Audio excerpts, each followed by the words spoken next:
接全面过得来，哪对他有钱不干了去？ကိုရွေးချယ်မဲ့ကိုယ်စားလှယ်တော့ကောင်းကိုရွေးချယ်ရတယ် 不干不ကောင်းတာဗော ဘာဖြစ်လဲဆိုတော့ကျွန်တော်တို့ကိုပြည်နယ်ကိုဒေသကိုနိုင်ငံကြီးကိုပြည့်ပဲတို့တည်ရဖို့အရေးဆိုတော့ကိုရွေးချယ်တင်ရွေးချယ်ထိုက်တဲ့မဲဆန္ဒရှင်တွေကိုရွေးချယ်ခွင့်ရတဲ့သူ့ရဲ့ဝန်တောင်ပါတယ်ကိုတိုင်းလည်းမဲတော့ပြင်ပါ အဲ့တော့ပြင်မဲ့ပြည်သူတွေကိုဗာများပြောချင်တယ် လဲကြမင်းတို့ကတော့ပြေးစိတ်ရတယ်အားလုံးဒီဟော အားညီလေး မင်္ဂလာပါကိုကြီးဟုတ် အဲဒီလေးကဒီမှာရွေးကောက်ပွဲကြီးကမကြခင်မှာကျင်းပတော့မှာကျင်းပတော့မှာဆိုတော့ဒီညီလေးတို့ဒီရက်ကွက်မှာနေတဲ့ပြည်သူတွေတယောက်အနေနဲ့ဒီရွေးကောက်ပွဲကြီးအပေါ်ဘယ်လောက်များတိလဲဘယ်လိုများခံစားရလဲဆိုညီလေးဒီရက်ကွက်ကဘာရက်ကွက်လဲ ကျွန်တော်တို့ကန်ကြီးရက်ကွက်တက္ကရာရပ်ပေါ့ ညီလေးနာမည်လေးနဲ့ဆွမ်းတော်ကအလောက်ကန်လို့တစ်ချက်လောက်ပြောပြအောင် ဟုတ်ကဲ့ကျွန်တော်နာမည်ကတော့အောင်ကိုလို့ခေါ်ပါတယ်ခင်ဗျာကျွန်တော်အလုပ်ခရတော့ဒီမှာရေတွင်းကိုတွေချမ်းရုပ်တိုင်နဲ့ရေမဖုံးတွေရောင်းတယ်ပြီးတော့စပင်းနဲ့အလုပ်လုပ်ပါ ဟုတ်ကဲ့ပါဟုတ်ကဲ့အဲ့တော့ညီလေးဒီရွေးကောက်ပွဲနဲ့ပတ်သက်လို့ညီလေးရဲ့အမြင်လေးတစ်ချက်လောက်သိချင်တယ် ကျွန်တော်အမြင်ကတော့ခုနောင်လာမဲ့ခက်တက်ပြီးတော့ဟိုမှာနောက်တော့တိုးတက်လာမဲ့ပြောင်းလာမဲ့ဒီပါတီဆုံးဒီလိုပစ္စည်းဘယ်ဆိုတော့ပုံဝမ်းသာအားရကျင့်တတ်မှုရှိပါတယ်ဟုတ်ကဲ့ ဒီရွေးကောက်ပွဲမှာရခိုင်ရွေးကောက်ပွဲနဲ့မတူတာလေးရှိလို့ရှိရင်ပြောပြပေးပါ ဒီရုပ်ဘုတ်ကတော့ကျွန်တော်တို့မဲစနစ်နဲ့ထည့်ရတယ်နည်းနည်းကြမ်းကြတယ်တန်းစီရတယ်အချိန်ပေးရတယ်အခုကတော့ကျွန်တော်တို့စကလုံးနှိပ်ပေးရမယ်ဆိုတော့ပို့ပြီးတော့ရန်ဆန်နဲ့လွယ်ကူတယ်ကိုယ်စိတ်တိုင်းကြတယ်အဲ့လိုမျိုးလည်းဖြစ်ပါခံစားရပါတယ် မဲပေးမဲ့စက္ကလုံးနှိပ်ပြီးပေးရမှာဖြစ်တယ်စက္ကလုံးနှိပ်ပုံနှိပ်ပြီးရောညီလေးတွားရလေးလာပြီး ဟုတ်ကဲ့ကျွန်တော်လေးလက်ထားပြီးပါပြီအားလုံးသိပါတယ်ခင်ဗျဟုတ်ကဲ့ ဒီမှာကြီးရဲ့ဒီရက်ကွက်မှာရောစက္ကလုံးနှိပ်ဖို့အတွက်ကိုပြည်သူတွေခေါ်ပြီးတော့မှဘယ်လိုနှိပ်ကြမယ်ပညာပေးတာလေးရောရှိလား ရှိပါတယ်ကိုကျွန်တော်တို့ဓမ္မအရကလေးကျောင်းပါဆိုကျောင်းတော့မဆန်အောင်အားလုံးကျွန်တော်တရက်ကွက်လုံးတစ်နှစ်မြေသုံးနှစ်မြေအားလုံးနှစ်မြေနှစ်နှစ်မြေပေါင်းပေါ့အားလုံးကျောင်းကြီးတော့မဆန်ဘူးအားလုံးလာတင်ကြတယ်လာပြီးတော့ဒီနေ့စနစ်တွေအားလုံးလာတင်ကြတယ်ဟုတ်ကဲ့ဟိုကျွန်တော်မိသားစုတွေပါမယ်အားလုံးကျွန်တော်အားလုံးပါမှာပါကျွန်တော်တို့ရက်ကွက်တဲ့လူတွေရက်ကွက်သူရက်ကွက်သားအားလုံးစိတ်ဝင်စားနေတယ်ပေးကြတဲ့လူတွေအများကြီးပဲကျင်းနေအားရတယ်အဲ့လိုပေးရတယ်လည်းဝမ်းသာပါတယ် ကွက်မှာရှိတဲ့ပြည်သူတွေအားလုံးအောင်မဲပေးပါလား ရက်ကွက်မှာရှိတဲ့ပြည်သူတွေအားလုံးကမဲပေးချင်နေကြတယ်အားလုံးကမျောလဲသူတို့လိုချင်တဲ့သူတို့ရဲ့ဒီတို့တော့ဒီကိုယ်တိုင်လောင်းနေဒီအားလုံးမျိုးတို့အမျိုးသားတို့တိုင်းသားဆိုတိုင်းသားတွေရှိတိုင်းသားကိုယ်တိုင်လောင်းနေလဲပေးချင်တယ်သူတို့ကတော်တော်လေးကိုပေးချင်စိတ်ရှိပါတယ်အဲ့လိုမျိုးတော်ဘက်ပြည်သူတွေကိုတိုက်နေတဲ့ကိုလူမျိုးကိုတိုင်းပြည်ကိုရဲ့ရကြိုးရွာကြိုးတိုင်းပြည်ကြိုးစီးပွားကြိုးပေါ့ဆက်ဆက်ရကိုပြေးသွားနိုင်သွားရှိတဲ့လွတ်တော်ကိုယ်တွေကိုရွေးချယ်နိုင်ပါစေလို့ကျွန်တော်တို့ပြောချင်ပါတယ်ခင်ဗျာ ဘိုင်းမင်္ဂလာပါ 那个喇叭去， မကြခင်မှာကျွန်တော်ရွေးကောက်ပွဲကြီးရတယ်ကျင်းပတော့မှာပဲရွေးကောက်ပွဲကျင်းပတဲ့အချိန်မှာမိုင်းကြီးတို့ပြည်သူပြောင်းအနေနဲ့အတိအလေးတွေရွေးကောက်ပွဲနဲ့ဆိုင်ရာကိစ္စရပ်လေးတွေနည်းနည်းလေးမြင်မြင်တော့ရွေးကောက်ပွဲရတယ်ကျွန်တော်တို့ဘယ်နေ့ကျင်းပ 那才是第一把那才是。 ဒီဇင်ဘာ28ရက်နေ့တော့ပါပြီနော်ဒီရွေးကောက်ပွဲနဲ့ပတ်သက်လို့ကျွန်တော်ကလို့အမကြီးအနေနဲ့အမြင်လေးပေါ့နော်တိတာလေးတွေအမကြီးနည်းနည်းတော့ပြောပြပေးပါ 是搞不完，这个没骗了，比这个也菜大不搞不完。 ဟောပြည်သူရဲ့ဟုတ်ကဲ့နောက်တော့မဲပေးတဲ့စနစ်ကအမကြီးဘယ်လိုစနစ်နဲ့ပေးရ 可完了，可能那时候不搞我去， စကလုံးနှိပ်ပြီးတော့မဲပေးဖို့မဲပေးနည်းရဲ့စနစ်ကိုအမကြီးလေ့လာပြီးသွား 他给你了去， ဟုတ်လားအမကြီးကိုယ်တိုင်ရောမဲသွားပေးမှာ 对妈妈去， ကိုယ်တိုင်မဲသွားပေးမှာဆိုတော့အမကြီးနေဘယ်လိုခံစား 我爸爸的去， ဘာမှမဲပေးဖို့အစနစ်ပြည့်နေပြီလား 去爸爸去，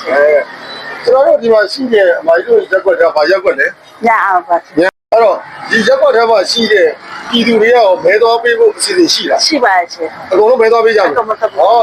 မဲပေးမဲ့အဲ့လိုပြည်သူတွေရောအမကြီးရက်ွက်ကဒီမှာရှိတဲ့ပြည်သူတွေရောအမကြီးတို့ဘာများပြောချင်တယ်အမကြီးနေတယ် 我别家爸爸过来，也全面过得来，哪对他有钱不搞我去， ကိုရွေးချယ်မဲ့ကိုယ်စားလှယ်တော့ကောင်းကိုရွေးချယ်ရတယ် 不搞 ကိုကောင်းတာဟောအဲ့တော့မကြခင်ရွေးကောက်ပွဲပြုလုပ်တော့မှဆိုတော့အကိုကြီးတို့အနေနဲ့မဲစင်းတွေပါတယ်ကြည့်ပြီးပြီလား ဟုတ်ကဲ့ကြည့်လို့ရတယ် ဟုတ်ကဲ့အဲ့မဲစင်းတွေကြည့်ပြီးသွားပြီဆိုတော့ကိုယ်တိုင်ရောမဲသွားပေးမှာ ဟောပြပါမယ်ဗျ အခုမဲပေးမဲ့စနစ်နဲ့အရင်မဲပေးမဲ့စနစ်နဲ့ဘယ်လိုကွာလဲမသိ ဒီမှာစက်ကလုံးနေပြရခင်ဗျ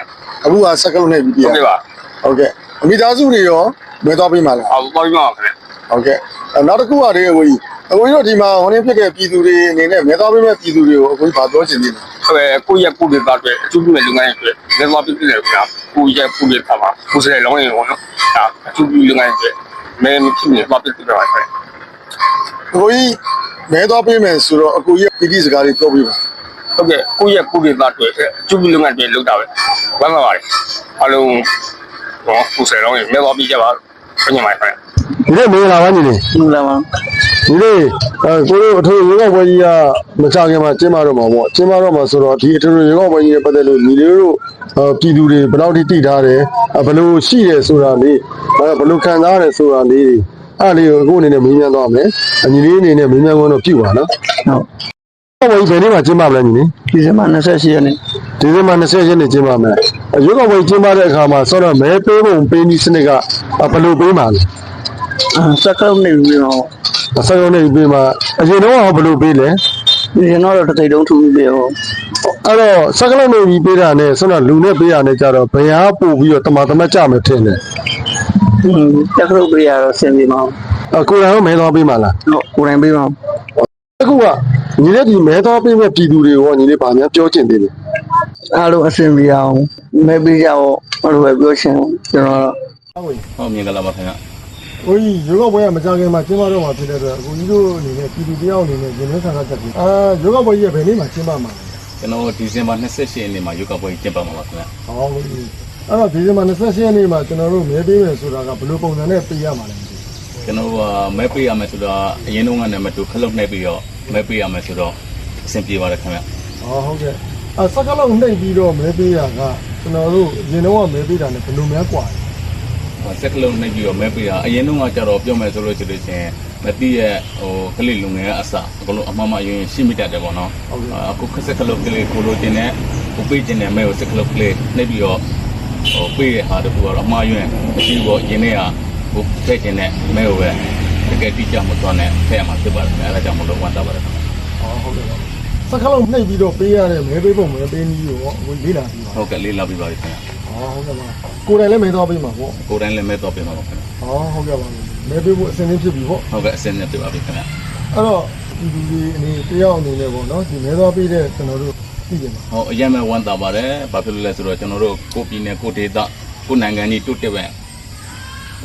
တိုးတက်ရဖို့အရေးဆိုတော့ကိုရွေးချယ်တင်ရွေးချယ်ထိုက်တဲ့မဲဆန္ဒရှင်တွေကိုရွေးချယ်ခွင့်ရတဲ့အထူးပဲဝမ်းသာပါတယ်ကိုယ်တိုင်လည်းမဲတော့ပြင်ပါပါ ဟုတ်ကဲ့မဲပေးမဲ့ပြည်သူတွေရောအခုဘာများပြောချင်လဲ မဲပေးမဲ့ပြည်သူတွေကတော့ကိုလိုမျိုးကိုယ့်ရဲ့ဆန္ဒကိုယ်ဆန္ဒရှိရဲ့ကိုယ်တည်းလောင်းကိုမဲပေးခွင့်ရွေးချယ်ခွင့်ရတဲ့အခွင့်အရေးကိုဆုံးရှုံးလက်လွတ်မခံမဲနဲ့ကိုယ်တိုင်တော့ရောက်ရွေးချယ်ပါလို့ပဲတိုက်တွန်းတင်ပါတယ်ခင်ဗျာ ဟုတ်ကဲ့ပါကို မင်္ဂလာပါကို ဟုတ်ကဲ့ပါကို2025ခုနှစ်အထူးရေကောက်ပွဲကြီးကကျင်းပဖို့အတွက်ရက်ကတော့နီးလာပြီပေါ့ဗျာနီးလာတော့အကိုကြီးတို့ဒီရေကောက်ပွဲနဲ့ပတ်သက်တဲ့အချက်လက်လေးကိုအကိုကြီးကိုကျွန်တော်မေးချင်ပါတယ်ကိုနာမည်လေးနဲ့အလုပ်ကန်လေးတစ်ချက်လောက်ပြောပေးပါလား ကျွန်တော်နာမည်ကဦးထေဝင်းပါခင်ဗျာကျွန်တော်ဒီ PPD 7မှာအဲ့မှာအေကန်စမောင်းပါခင်ဗျာဒီမှာအေကန်စမောင်းဟုတ်ကဲ့ ရေကောက်ပွဲကမကြခင်ကျင်းပတော့မှာဆိုတော့အကိုကြီးတွေလည်းရေကောက်ပွဲကိုမဲပေးဖို့အတွက်ဘာတွေမဲပြင်ဆင်ထားလဲ ကျွန်တော်ရဲ့မိသားစုအားလုံးကမဲပေးမယ်လို့တော့ရည်ရထားပါတယ် ဟုတ်ကဲ့ပါကိုကြီးနောက်တစ်ခုကအကိုကြီးကတင်မောကြီးနဲ့သွားမှာဆိုတော့မဲပေးမဲ့ရက်မှာပင်လယ်ပြင်ကိုရောက်နေမယ်ခရီးထွက်နေမယ်ဆိုအကိုကြီးဘလို့ဘယ်ပုံနဲ့မဲပေးမယ်လို့သိထားတယ် ကျွန်တော်သိထားတော့ကတော့အပြောခီးမဟုတ်ဘဲနဲ့တို့တာရေးနာရေးဟိုကျမ်းမာရေးပါညာပေါ့လေအဲ့ဒါတွေနဲ့ပတ်သက်လို့ကြားမယ်ဆိုလို့ရှိရင်တော့ကျူတင်မဲပေးရမယ်ဆိုတော့သိထားပါတယ်အဲ့မဲပေးခင်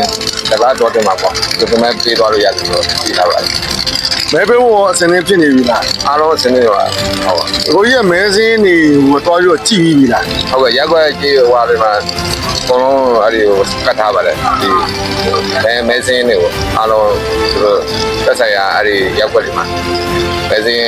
ဟိုဟာကိုမဲပေးရမယ်ရက်ွက်ဟို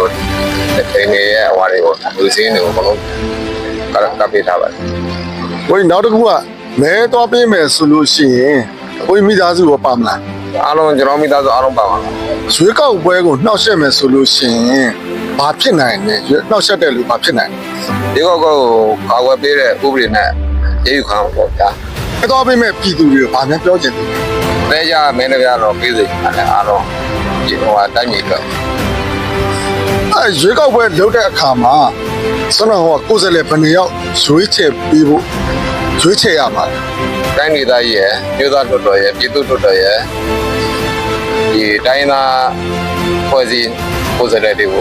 ုမပေးဝင်လို့တော့သိထားပါတယ် ရွေးကောက်ပွဲကိုကျင်းပပေးမယ် ဘယ်နှပိုင်းနဲ့ကျင်းပပြီးမယ်လို့သိထားတယ် သုံးပိုင်းပိုင်းပြီးတော့ကျင်းပမယ်လို့ပြောထားပါတယ်ပထမပိုင်းကတော့